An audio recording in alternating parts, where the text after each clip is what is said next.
Do you feel like there's not enough time in the day? Is there a whole bunch of stuff you want to get done, but just can't seem to do it because things are taking too long and you can't move quickly enough? Well, you're in luck because today's episode, we're going to be talking about, do you need to go faster? This is the Existential Stoic podcast. I'm Randy. That's Danny. What's going on, Danny? What's up, Randy? Hey, Danny, how often do you find yourself trying to speed things up? All the time.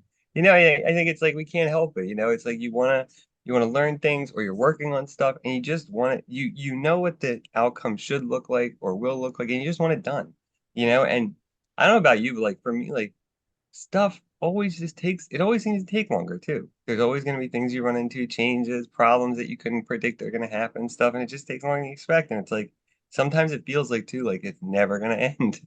But it will, at some point. Yeah, I notice this a lot, particularly when I'm waiting in line.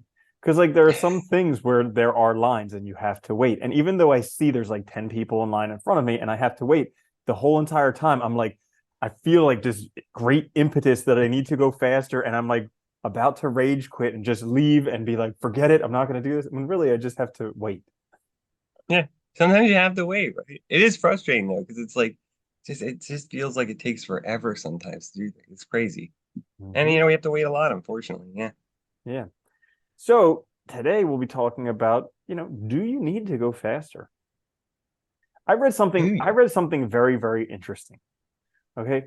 So Yeah. before electricity was harnessed, before Edison invented the light bulb, the average person slept 11 hours a day. That means they were only awake 13 hours a day. How much could It's you do almost in 13 50%. hours? Yeah. Yeah. You know what's funny about that though? If you look at all other animals, like mammals, and look at your if you have pets, look at your pets, right? Most of them sleep quite a bit.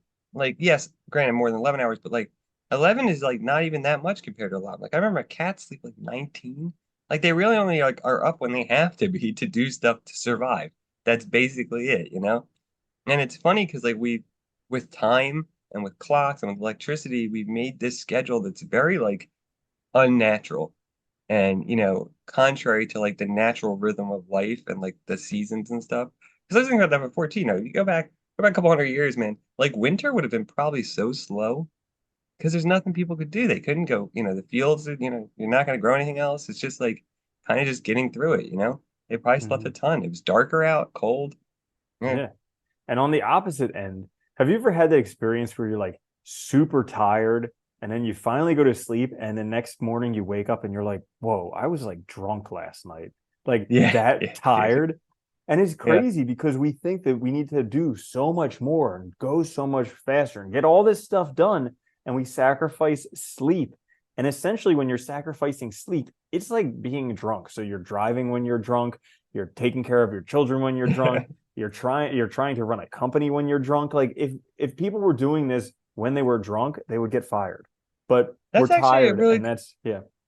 That's a good way to think about it, though, right? Because like, it is like being drunk and you cannot bring your full attention to the situation at all. You can't.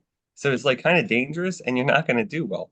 It's funny. I was just recently, like it was a couple days ago, I was working on this thing and I was trying to finish it. And so it was like probably about like 8:40 at night, which I usually don't work that late. But I was like, I'll just keep going along because I wanted to get done. I wanted to rush. And so I worked for like another 20 minutes. I was like, I have to stop. I'm too tired. Like I realized that after like putting another half hour in.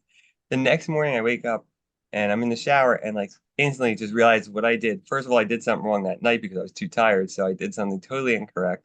And so then I had to fix that. And then, but it like by the time when I woke up in the morning and shower and stuff, it took me like maybe 15 minutes to correct it.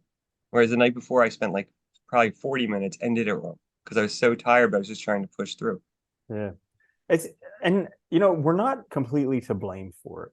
So we live in a time that's quite different from the past.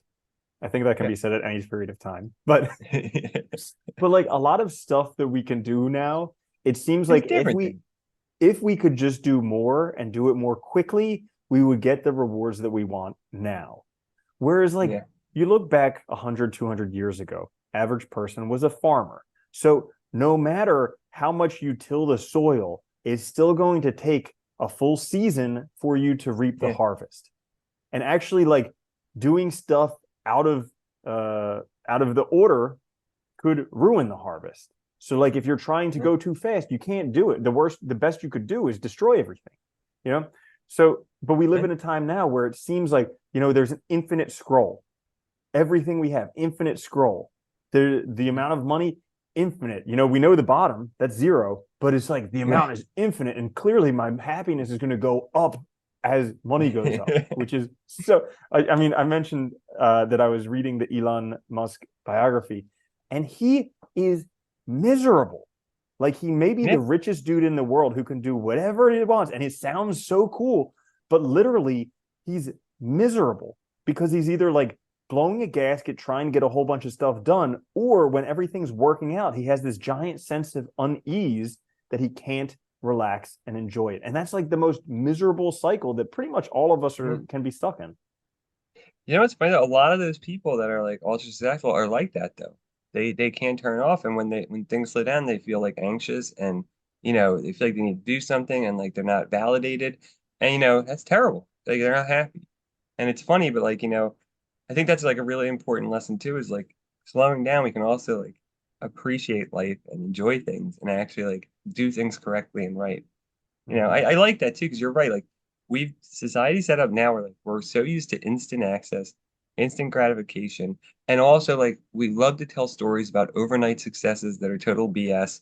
And like we make people think that like I want to do this thing, well, tomorrow I should be an expert, or it's never gonna work out because it's gonna take too long. And it's like, well, dude, if you want anything that's worthwhile, it's gonna take you time. You're gonna have to learn it. It's gonna take effort.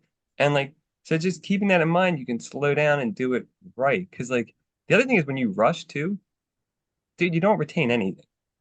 You're way more likely to retain stuff and to advance and to grow when you take your time and actually are engaged doing it, which might Mm-hmm. mean only like an hour a day.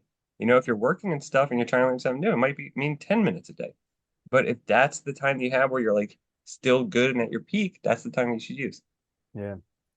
Yeah. One of the things I love about reading biographies is it lets you see like all of us kind of are where we are because of our past.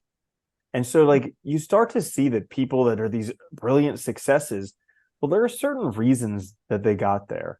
Like, I remember we were talking about Steve Jobs one time, how he basically grew up at the best time and he had the best situation where, his parents were already, one was a mechanic and the other was already working in the computer industry. And they just kind of guided him into that. And he just, first job was at Atari, so Hmm. it's like all of these things kind of lead in that certain direction. And even with Elon Musk, I mean, he grew up in like an extremely risk prone family. Like they did very, very risky behaviors. And then the Didn't he have, dynamics with, they had like an emerald mine in oh, dude, apartheid I Africa, right? mean, Yeah. that they flew planes, they did all types of crazy, risky things. And then his basically like the relationship, the dynamic with him and his father created this like very unstable reality that he lived in. And another crazy thing, parallel between those two books, is they both mentioned that both Elon Musk and Steve Jobs have this reality bending ability where they can just bend reality for people around them.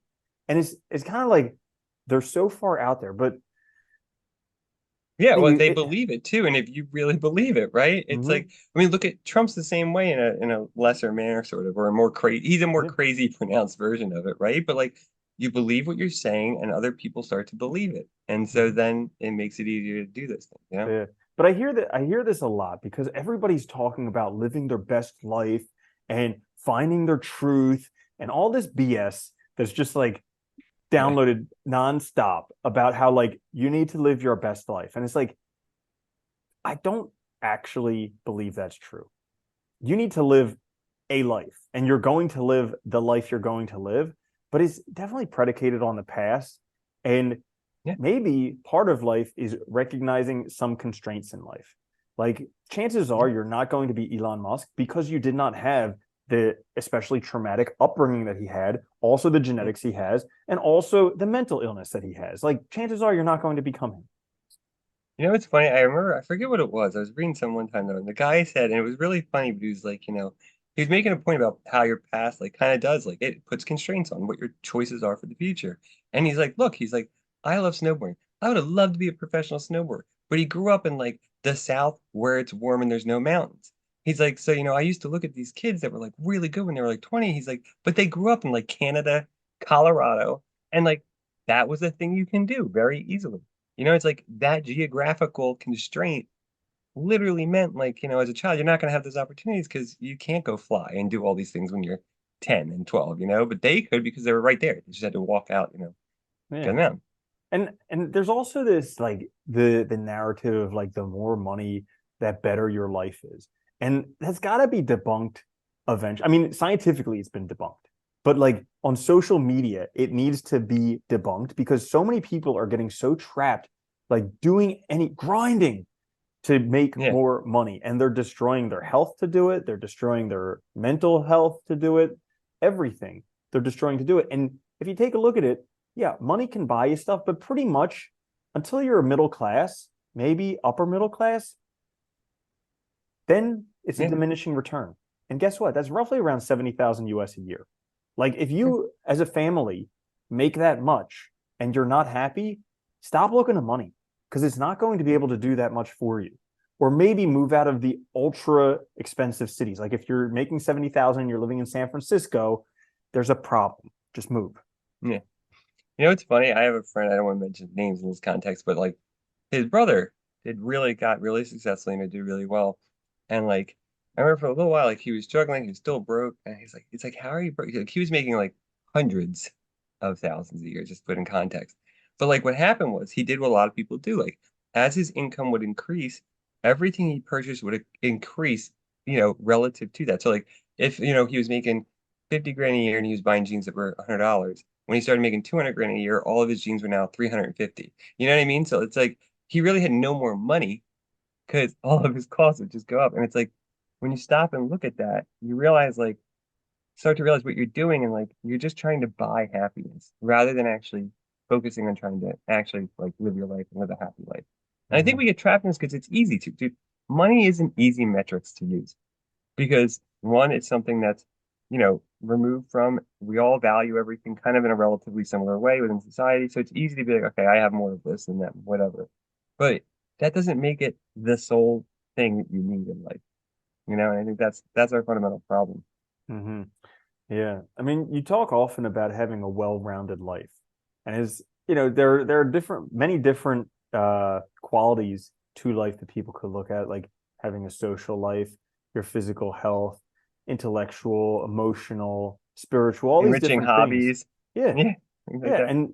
But like they're put down because they're not making money. I mean, we talk about this a lot about how people don't do hobbies because, well, they're not making money from them.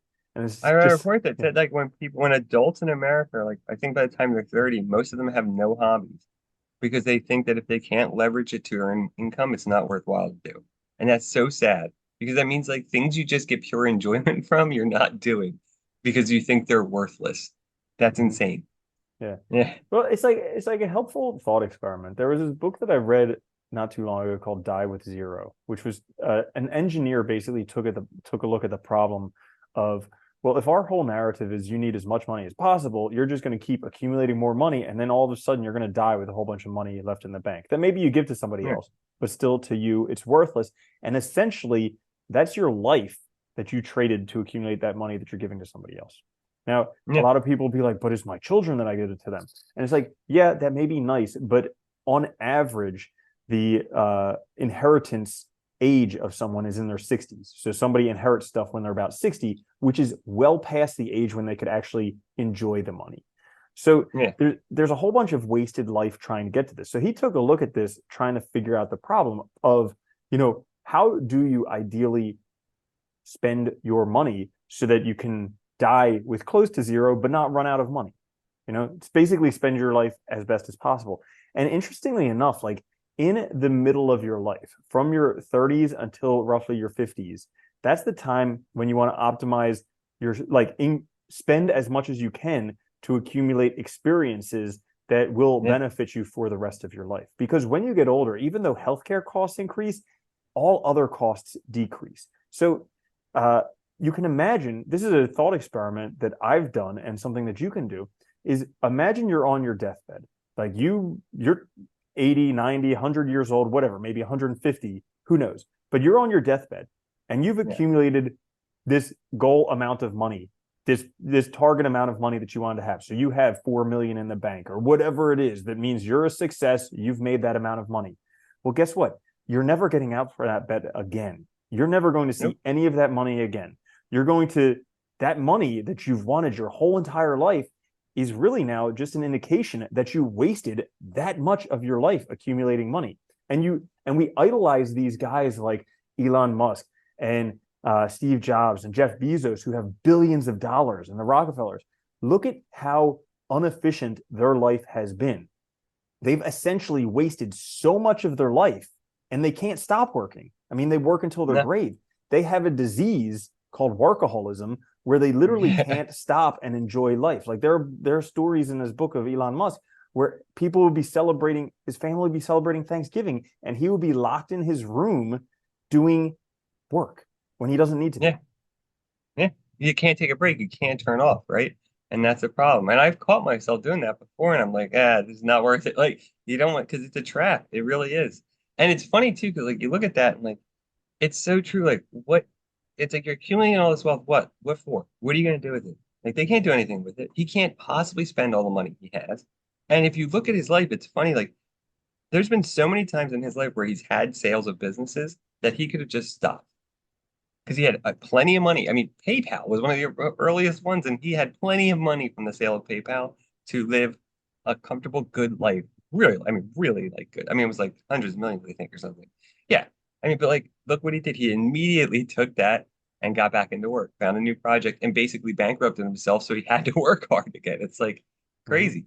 Yeah. Yeah. And that's, I mean, that's, you can see that when listening to the biography, because that's like the risk taking nature of his family is kind of Yeah. like brought into him where he just, because like most, I think they were talking about this in the book even, how like most CEOs are not that risk prone. They know how to mitigate risk and avoid risk, but they don't take on that many risks because yeah, you may succeed time and time again, but eventually there's going to be things that just bankrupt you.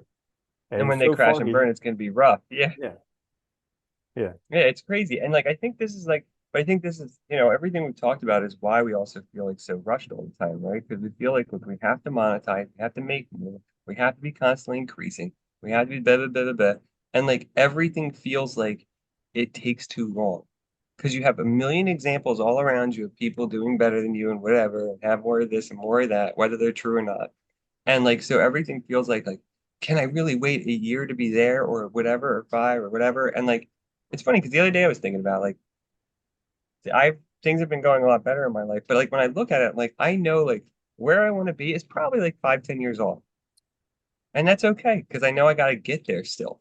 And like there's a part of me that, like, yes, would love it right now, but it's like I know that's also impossible. It's not gonna happen. mhm, And like that thinking can also be like really detrimental to you doing things that you want to do because when you think that way, you might think, well, then it's not worth it. That's too far into the future, right? And so you give up on things that are important to you. but that's a really good mentality to have, to recognize that things are going to take a certain amount of time. Because here's the thing, so like a lot of people put off doing stuff because they're like, I want to do this, but it's another 8 years of school, and I don't want to do that. I'm 40 now, I'll be 48 then, and then, well, here's the thing, you're gonna be 48 anyways. So Whether you like, like it or yeah. So you not. can either be 48 and have accomplished that thing that you want to do, or you can be 48 and always looking back being like, man, if only I had done that when I was younger. And guess Yeah, what? Like a person's productive life generally is from when they're 20 till they're 70. So if you accomplish that by the time you're 48, that's still only half of your productive life. So you still yeah, have another whole half, and life can be long. yeah. Remember like there was like companies in the federal government like you had to work like 20 years to retire, and like you do that like 4 times now. Like it's crazy. Yeah. Yeah, but that's just it. Like we think of it as being like oh, I gotta do this forever, and it's like no, you have plenty of time to do other things. You just have to take that action and do it. Like Dude, I mean, it can almost get to a scary degree because that book, Die with Zero, he was talking about actually figuring out from these actuarial companies what your estimated life expectancy is. And it can be shockingly long, Yeah. especially nowadays. If you have healthy habits, if you work out, if you don't smoke, if you drink minimally, your life can potentially be pretty darn long. And so it kind of reframes everything to like, yeah, we have a bad habit of wanting things to go faster. I would say that's pretty Yeah. much what it is. It's a bad habit of wanting things to go faster than they're actually going. But like, can we slow it down for our mental health, for our physical health, to actually just For let it quality take of the, life. yeah, for quality Yeah. of life, let it take the time it's going to take? Yeah, you can't make things. I mean, we've talked about so many times. Anything worthwhile takes time and takes effort. Mm-hmm. And you just have to realize that, like, nothing's going to be instant, you know? And it's funny, we look back, you go back, like, in the past, I always think, because, like, when the expected life expectancy was, like, 28 to, like, 40, yeah, people didn't have a lot of health problems later on in life. They didn't have to plan for much later on because they just weren't going to make it. I mean, you were dying when you were still pretty, pretty well put together and everything. But now it's very different, and like we have so much more time to do things. I mean, how many people? I know so many people that have retired and then they end up getting a job, like a job like doing something stupid or like part time, just because they need something to do. And that's because they don't know how to do things on their own, or they don't have anything they actually like to do on their own to occupy their own time. They need somebody else to tell them because they've been so used to working. Mm-hmm. Yeah, I think part of the issue, at least in America, is like everything is 24/7 in America, Yeah. Oh everywhere. God, Like yeah. if you think back when we were younger, there were places that were closed on like Sunday. But I was just Sunday, nothing recent, was open. Yeah. yeah, Yeah. I was just recently in a small town in the Netherlands, and there everything was closed on Sunday. There's nothing open. And it kind of like it it's inconvenient, horribly inconvenient, but it also slows you Especially when down. you don't know about it. Yeah, I know. Yeah. But it also like slows you down because all of a sudden you can't go any faster than life goes. You all of a sudden have 24 hours where you can't do anything. And so Well, that it kind of slows you down. that was the big thing with technology, right? It was like not only stuff started to open 24/7 and people were accessible, 24/7 because they have their cell phone, they have their computer, they have email, they have, whatever. And I think this really screwed us up too because now it's like whenever anything happens, address it now. And it's like, but you can wait till tomorrow. You don't need to address it now, dude. Like Mm-hmm. it doesn't need to be happening 2 in the morning. Like it's Yeah. not like unless it's like a serious thing. But like, yeah. And I think this is the problem.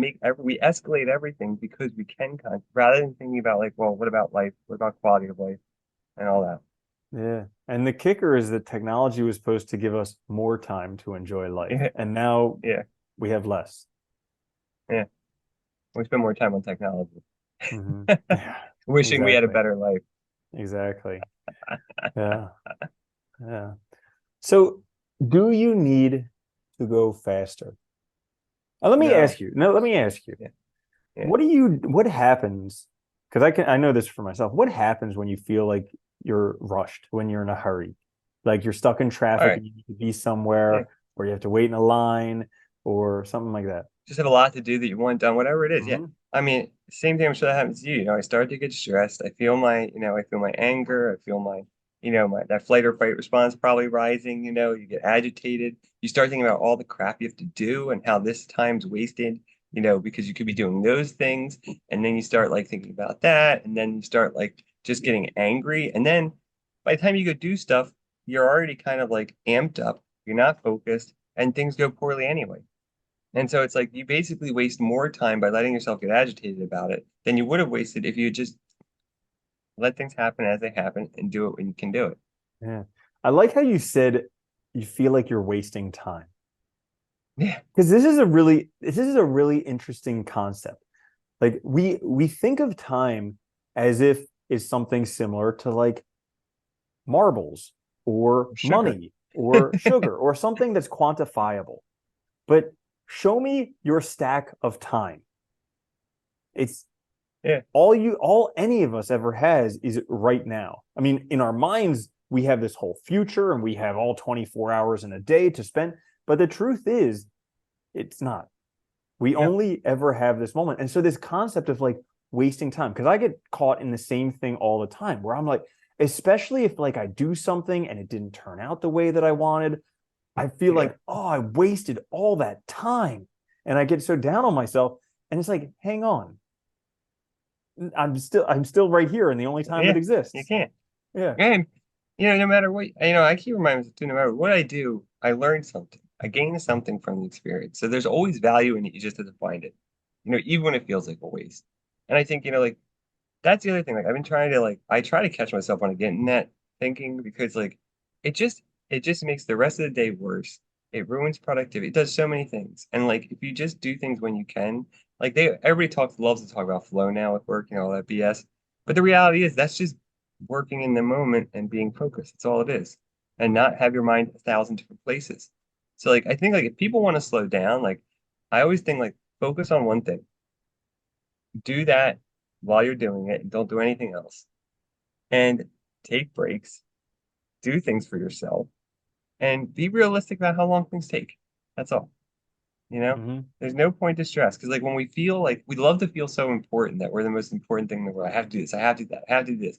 But really, when you're in that mindset, you're not present during any of it. You're always checking off the box for the next thing to get to the next thing. So you're rushing your kid to drop them off somewhere. You're not spending time with them that you have in the car to maybe interact and talk and enjoy their company. Or you're trying to rush through some project to get it done. And it's, you're doing things poorly. It's probably going to take you longer instead of just doing it in the time that it takes. Hmm. Yeah. And so, Well, they say what fast is slow, right? Do you ever stupid example, but do you ever try to you're trying to rush to get out somewhere and you try to put your socks on fast and it doesn't work? Fall over mhm. and because sit down and put your socks on one at a time slowly and they'll get put on right and quicker than trying to rush through. Yeah. Yeah. Bingo. Slow is smooth and smooth is fast. Yeah. It's crazy, but it requires some training. So Yeah. this was something that was made clear to me in the book, the something about hurry, the ruthless elimination of Oh, hurry. yeah. Yeah. Because he talked about a whole bunch of practices to help slow ourselves down. Because all of us are rushed all the time. Yeah. And if you're not, congratulations. But I would say pretty much most people are rushed all the time. And so some of the practices was like implementing a day off for yourself. And this was like a completely Yeah. novel concept to me because for the past Yeah. how many years I've been working 7 days a week. And so like it was really difficult initially, like taking a day off where I couldn't do work. And I was just like, oh, this is hard. And but also like actually gamifying waiting. So like one thing that he Yeah. talked about was if you're driving in traffic, get into the slow lane and enjoy it. If you are Yeah. at the grocery store, get in the longest line. So like actually practicing patience is one way to help yourself slow down because there's nothing you can do in those moments other than just learn to relax. Well, I think that's one of the things we've really destroyed in modern society is we've destroyed our ability to be patient. Because we expect everything now. Dude, it's so funny. I remember when back when we were younger, you'd order something and it could take weeks to come to the house. Mm-hmm. Now you order something and you're looking at your door waiting for the package to be there instantly. You know what I mean? Like that day. And it's ridiculous. And Yeah. it's I think we've really destroyed our ability to be patient. We expect everything now. We get angry. And you see it all the time, in stores where people take their anger out on somebody that's working there for $10 an hour. It's dude, they have nothing to do with this. They're understaffed because of some other decision maker way at the top, not them. And it's Mm-hmm. you become kind of an ass when you're rushed. You do. And it's Mm-hmm. take a step back, look at the situation, and just let things go as they go. Yeah, I remember back when we were kids, like all the mail order delivery things and a lot of the stuff they sold on like the infomercials was like allow 4 to 8 weeks for delivery. Yeah, And like, could dude. you imagine They put in nowadays? processing time. Remember the processing time would be Yeah, weeks just to get them to put the thing in a box. yeah. Like, could you imagine ordering something on Amazon and they'll be like, okay, it'll be delivered in 8 weeks. Like you would literally flip your lid.